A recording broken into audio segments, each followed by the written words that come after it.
Well, hello and welcome to my channel, The Withered Fig Tree. My name is Randy Silva. I've been doing live streams on various Christian topics, and today is the beginning of a new series called How to Worship God. So, the previous series that I just completed is called The Christian Assembly, and we talked about how the original Christians, their gatherings, consisted of meeting at one of the more mature members' homes, each person sharing something, and enjoying a meal that was culminated with thanksgiving about what Jesus had done for them. Now, you compare that to what all modern church services are like, and you'll see that they all differ from this. So, this series aims to explore the question, what needs does worship fulfill? I think we need to answer that question before we can get to the question of how do we worship God at church, which is typically how the question is asked, and people kind of dive right into what they think worship of God is. But while Christ gives us much freedom in how we worship, I believe, how we conduct our lives, we still have to answer that question first. Specifically, what does worship fulfill in the lives of modern, spirit-filled Christians? Or you could also say, not modern, but just Christians since the time of Jesus. How did God create us with the need for us to worship Him? Some other questions that we will hopefully answer in this series. I'm not sure how many episodes this series will have. Maybe 8. So one is, why does worship differ from one church to another? How did worship differ in the various eras of the Spirit? So the eras of the Spirit, that's the first series that I ever did, talks about how you can divide mankind into 3 different eras. The first one just had 2 people in it. It's the garden before the fall. And then you have from that time until Christ was crucified and resurrected. And that was called the time or the era of sin. And then you have the era that's after that, the era of the Spirit, the indwelling of the Spirit in the believers of Christ. So how does worship differ in those 3 different eras? Is it required by Christians to worship in order to stay spiritually healthy? What are the parameters of worship? For example, is music required? Can a person do it alone, or does it require a group? Is the atmosphere, or is one type of atmosphere more conducive to worship than another? Is it to God or for God or both? Is the music and entertainment version of church wrong? We'll talk a little bit about that today. What is the relationship between obedience and worship? And is there or should there be a difference between the worship of the Old Covenant and the New Covenant? That's one of the themes of my channel, The Withered Fig Tree, is that there is a great difference between the Old Covenant and the New Covenant. So it would make sense then that the worship of the Old Covenant and the New Covenant would differ. We'll figure that out though. So let's start part 1. The title is, What Does It Mean to Worship God? So hopefully in this series, I will communicate effectively the pre-Christian worship and the modern Christian worship. You know, the first thing I did actually when I was starting this series was I searched on YouTube, what is worship? And of course there were hundreds of results, lots of videos. I didn't watch all of them, but just looking at them and looking at the tiles and images that thumbnails that are presented, I did find, at least what I saw, were 3 categories that you could divide the videos into. And I've put some of the links to these videos in the description of this video. So one was very prevalent, is that worship is not supposed to be entertainment. So that's a big thing nowadays on the internet that a lot of people are talking about, and some people are defending. So this idea of entertainment worship. Another one I saw was that worship is obedience and sacrifice. So there were a lot of videos that you could categorize that way. And then another category I saw was that worship is an overflow of your heart. So those are all interesting, and I think they are, I guess you'd say, signs of what is important to modern worship. So let's first talk about worship before Christ. Now, going all the way back to the garden, you have Adam and Eve. And did Adam and Eve worship God? It would be odd to say that they didn't. They obviously didn't have a church building. They didn't have any pews, as far as we know. No one to preach to them.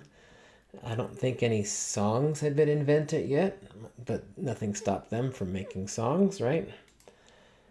We don't see them falling prostrate before God, at least not before the fall, that is. In Genesis 3, chapter 3, verse 8, it seems to imply that they used to walk with God in the cool of the day. Now, verse 8 happens to be right after the fall, immediately after the fall. But the way it's worded, that God was walking through the garden in the cool of the day, and Adam and Eve hid from him, it does seem to imply that that was sort of a thing that they would do on some days, is in the cool of the day, they would walk with God. That'd be really cool, wouldn't it, to be able to walk with God physically? After the fall, after they ate from the wrong tree, with their newfound knowledge of good and evil, you see immediate changes to their behavior. And one of the things you see immediately is their fear of God dominates their relationship with God. You see that from the fact that they hid, and you can see it from how they respond to God. And then you can see that it's well-founded, because God does pronounce judgment on them, and part of that judgment is that they had to leave the garden. Did Adam and Eve worship God? I would say yes, and I would say that it was a very natural, organic thing that they would do. They would walk and talk with God. Now, before the Old Covenant came into being, but after the fall in the garden, you will find the very first instance of the Hebrew word that is translated worship. There's actually several Hebrew words that are translated as worship. But the first one, which is Hewa, I think I'm pronouncing that correctly. Hewa is the first time that you see that word is in Genesis chapter 22. Now, Genesis chapter 22 is the story of Abraham being called by God to sacrifice his son. What you see is Abraham going up to Mount Moriah with Isaac and some servants, and on the third day he turns to his servants and says, on the third day, Abraham looked up and saw the place in the distance. He said to his servants, "Stay here with the donkey while I and the boy go over there. We will worship, and then we will come back to you."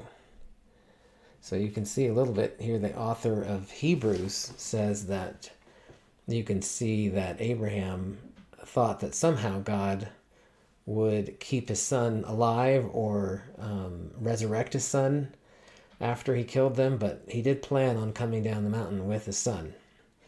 Then you can also see what is a very clear foreshadowing of what God would do with his son, Christ. and likely in the exact same spot. I talk about that in one of my earlier series. I can't remember which one, but how the Jerusalem was in the mountains of Moriah, and it seems as though this place that God chose more than 2,000 years before Jesus would come, that place could be the exact same place. Nevertheless, it was the same area. And you see three important elements of worship in the Old Covenant, even though the Old Covenant doesn't exist yet.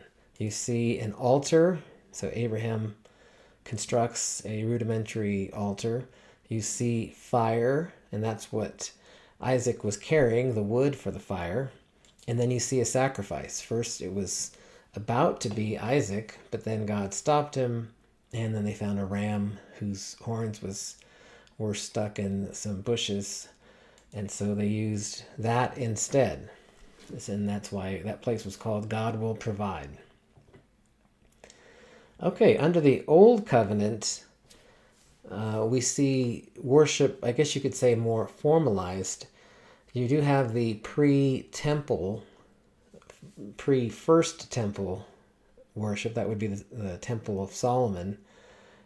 You see that there still was a temple when they were in the desert wandering around, and that was made up of curtains and a tent, and the Ark of the Covenant was there. In Leviticus chapter 7, no, chapter 9, sorry. Leviticus chapter 9, I think, is a passage or a chapter that epitomizes worship under the Old Covenant. Specifically in verse 7, it says, Moses said to Aaron, "Come to the altar and sacrifice your sin offering and your burnt offering and make atonement for yourself and the people. Sacrifice the offering that is for the people and make atonement for them as the Lord commanded." So you see several different aspects of Old Covenant worship here. And this, of course, is before the construction of the first temple, Solomon's temple. But you do see God command them to sacrifice. So sacrifice is definitely part of Old Covenant worship. So you see this command for sacrifice, and it reflects the heart of the priestly role in the temple. So here you see Aaron and his sons. They are the first priests, and they're offering sacrifices for atonement and intercession on behalf of the people. And you do see two different types of sacrifices here. There are actually more that were created in the law. But two here is there was a sin offering and a burnt offering. And those were two key, I guess you'd say, categories of sacrifices in the Old Testament. So a sin offering was for purification and the forgiveness of sins. You can see that in Leviticus chapter 4. And then a burnt offering, that was a total offering to God. So the priest would entirely burn this sacrifice to the point where it was unusable for anything. Okay, so you see two different types of sacrifices. You also see atonement. So the purpose of the sacrifices was to secure reconciliation between God and his people. And then you also see priestly mediation, this idea of somebody between a person and God. So it says Aaron, as the high priest, stood between God and the people. And that was the priestly function. The priestly function was intercession and meditation. Okay, another good verse in the Old Testament is Psalms 100, verse 4. And this epitomizes what the people were to do. So all the other people, the people of the tribes of Israel, what were they supposed to do? It says, "Enter his gates with thanksgiving and his courts with praise. Give thanks to him and praise his name." So the gates they're talking about are the gates of the temple. And the courts they're talking about are the various courts that were within the gates and the walls of the temple. So they're definitely talking about the temple. So you see that their job was, first of all, to come to the temple. So worship was a communal thing for the whole or a large group of Israelites. and it was done at a place. So initially it was done at the tent of meeting, but then it was done, once the temple was built, it was done at the temple. And then it says that you had to make your heart right before you get there or as you're getting there. And that would mean that your heart is filled with thanksgiving. And then what do? You praise the name of God. But another Hebrew word meant to fall prostrate before God, and they would do that during the service at the temple. They would fall prostrate before God, fully prostrate. And the Greek word proskuneo, which is translated as worship in the New Testament, that means the same thing, to fall prostrate before someone of great importance, maybe be a king or a pagan god or the God. Okay, so that's worship before Christ. Let's look a little bit more at modern worship. So there are the liturgical churches, and most of Christianity falls into the Catholic or one of the Orthodox churches. So this is the majority of the people. So what do liturgical churches think? And of course, they've kept these traditions for, you could say, 2,000 years for the Catholic Church and 1,000 years for the Eastern Orthodox Church. And I would say that most of the other parts of this series, the series itself is probably more, I would say, more to evangelical and non-denominational churches in mind. But let's think about these liturgical churches. They are centered around the Eucharist or the Lord's Supper. And that is the culmination of the service. It's the climax of the service. It comes towards the end of the service. And the hymns and the homily and creed recitals, those things are done before the Eucharist and are meant to prepare the congregation for communion. And before the congregants take the communion has to be, I don't know if they use the word created or whatever. The priest has to do something to what starts as ordinary bread or bread wafers and ordinary wine or juice, fruit of the vine.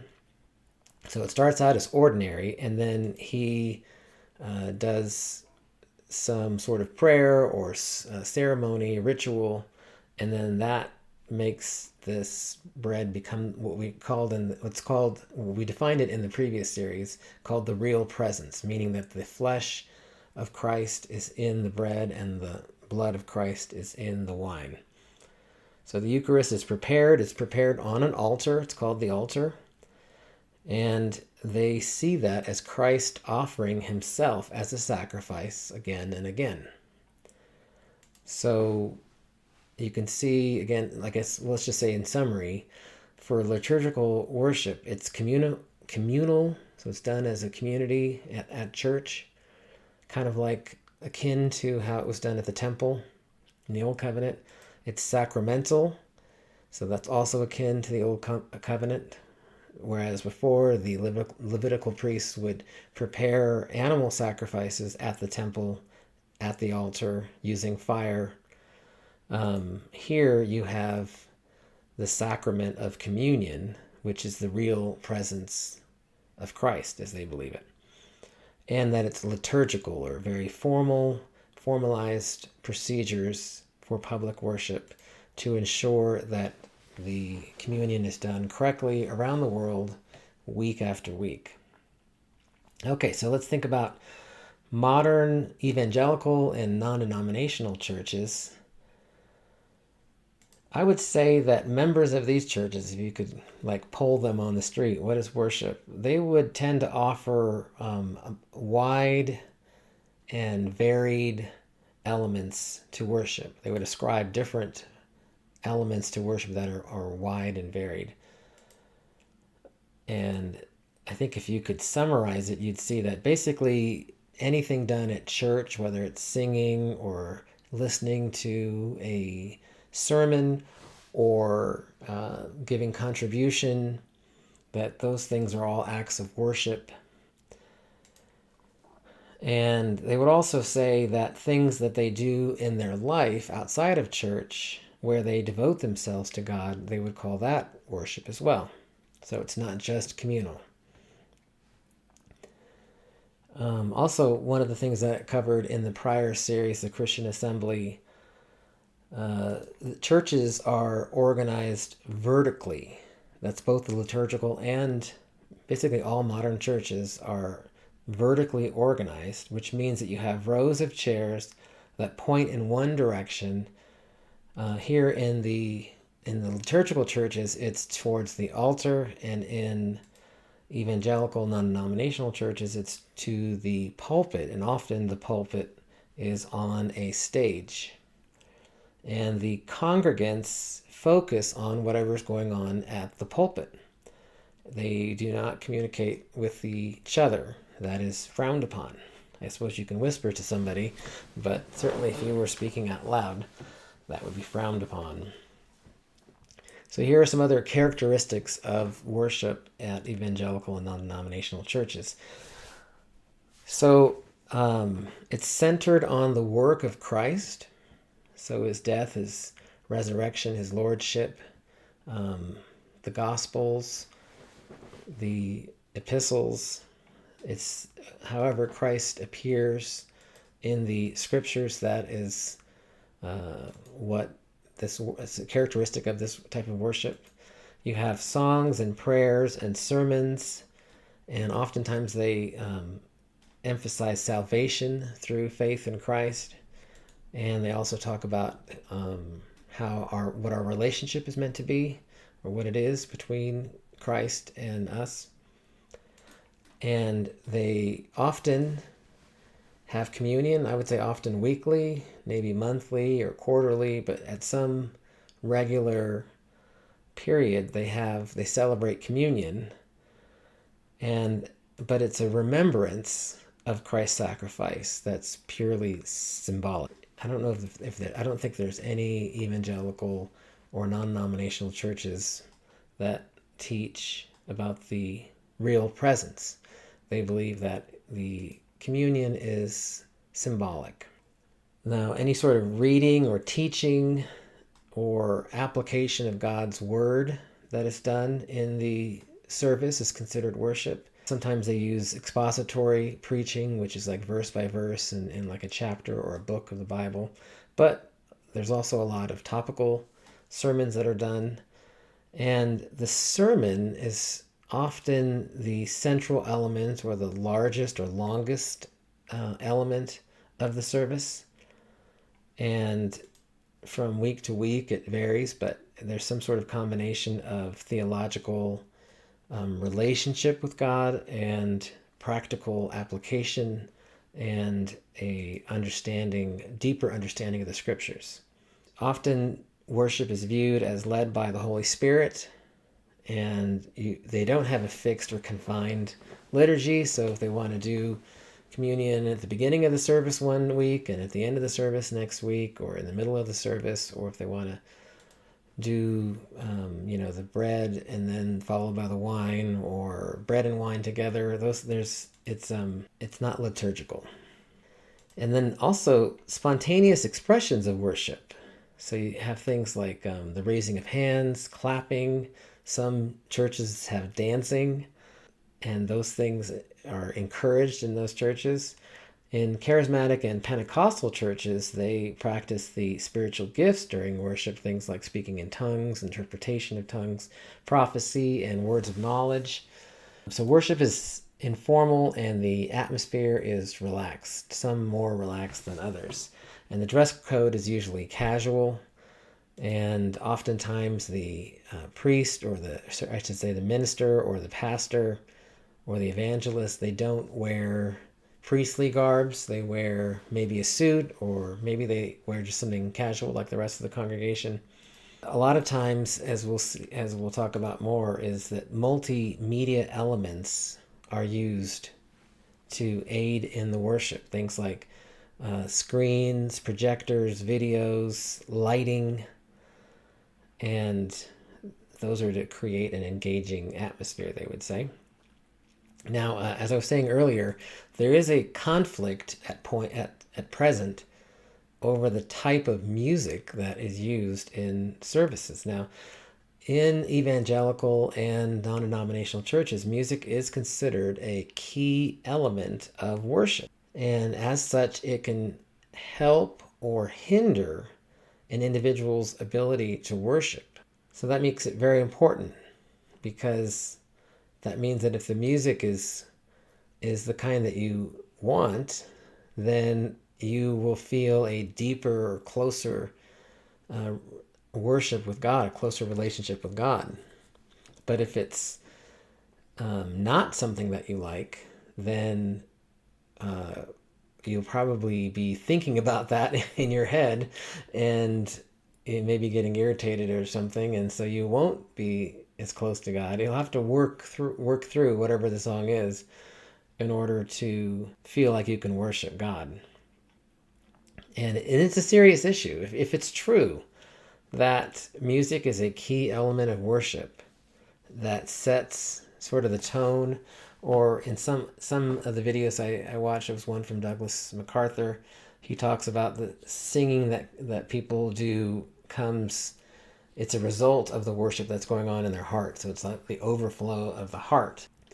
So if that's true, then you can see where people going to church would want to choose a church that helps promote worship, their type of worship. And so churches have divided because of this, especially when it comes to, you could say, the old people and the young people. Young people, all from every generation, have a different type of music than the older generation, and that bleeds over into the worship and into worship songs or Christian music, and so that can divide churches. And you also see where churches are new churches are created, and they advertise, this is the type of music that we will play during services to help you worship. And so people can choose the church based on the type of music. And that's different. That's a thing that's different nowadays. In the past, it was about the type of doctrine that the church had. For those churches that don't differ on music, if they have multiple cultures in their service, and they haven't split yet, they're able to maintain their unity, then you do still have people who sometimes are left, feeling out, or as like an outcast, and unable to worship like they would. Okay, so I think that's a good summary of pre-Christian and modern types of worship and what's important to those different groups.